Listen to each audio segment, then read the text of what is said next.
Hi, my name is Ansel Bridgewater, and I'm here with Private Matthew Erickson. Hey, thanks for having me for this interview. No problem. So what side and branch were you in the Civil War? I was part of the infantry on the Union side.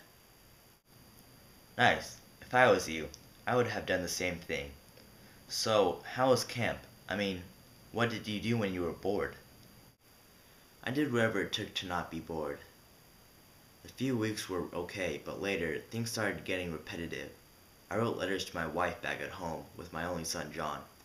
I also wrote in a journal about my experiences, hoping one day that I could share them with him, which I did eventually get to doing. I gambled a bit when I played a game of cards with my buddies, but not as much as some other guys, who could never run out of things to bet on. I read the Bible a lot and a couple other books. I was pretty good at checkers, chess, and dominoes, but I did play something like that game that you guys have today, baseball? During the winter, we would sometimes throw snowballs at each other, and when it got warm, if there's a body of water nearby, we would go for a swim.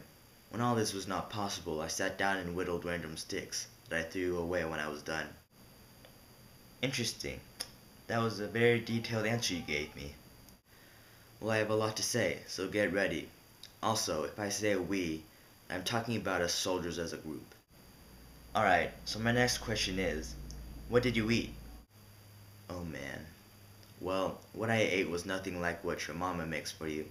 I constantly craved for home food.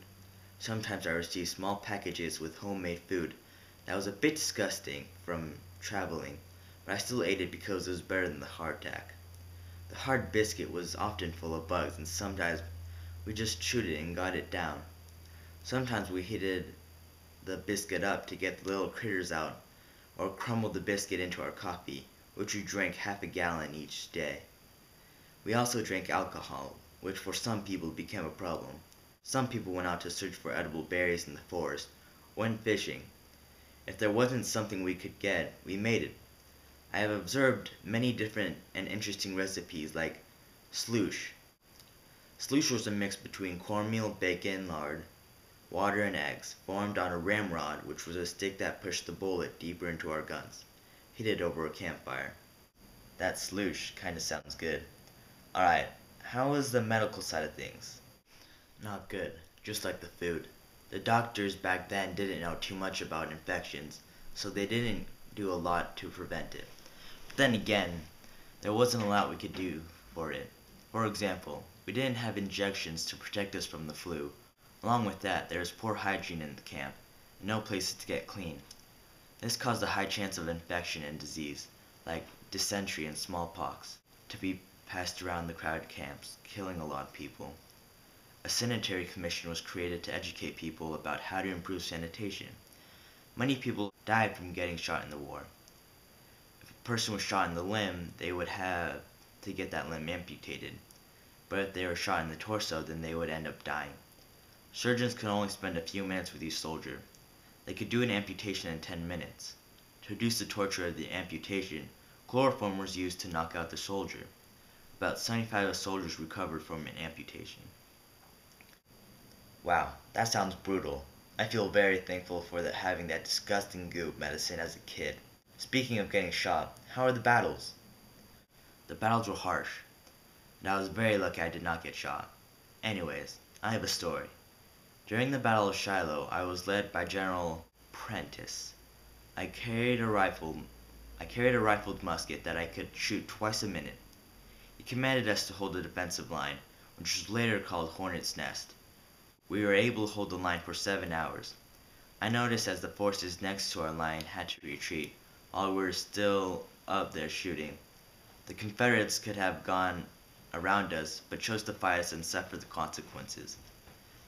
They pulled up to 50 cannons and were able to surround us, forcing us to surrender and get captured. We were later exchanged for captured Confederate soldiers because keeping prisoners was a lot of work. Cool story. I can almost listen to it again. But we don't have the time right now. What did you wear during the battles? Well, the uniforms varied.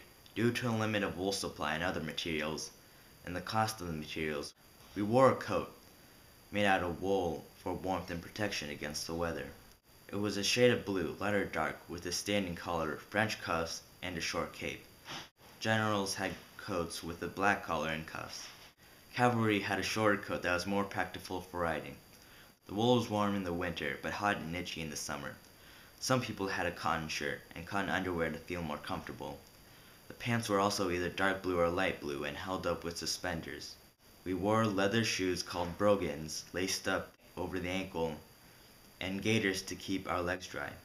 We wore a forage cap that was made out of stiff wool and had a symbol on top that designated which regiment each of us belonged to. The Union uniforms did look nice.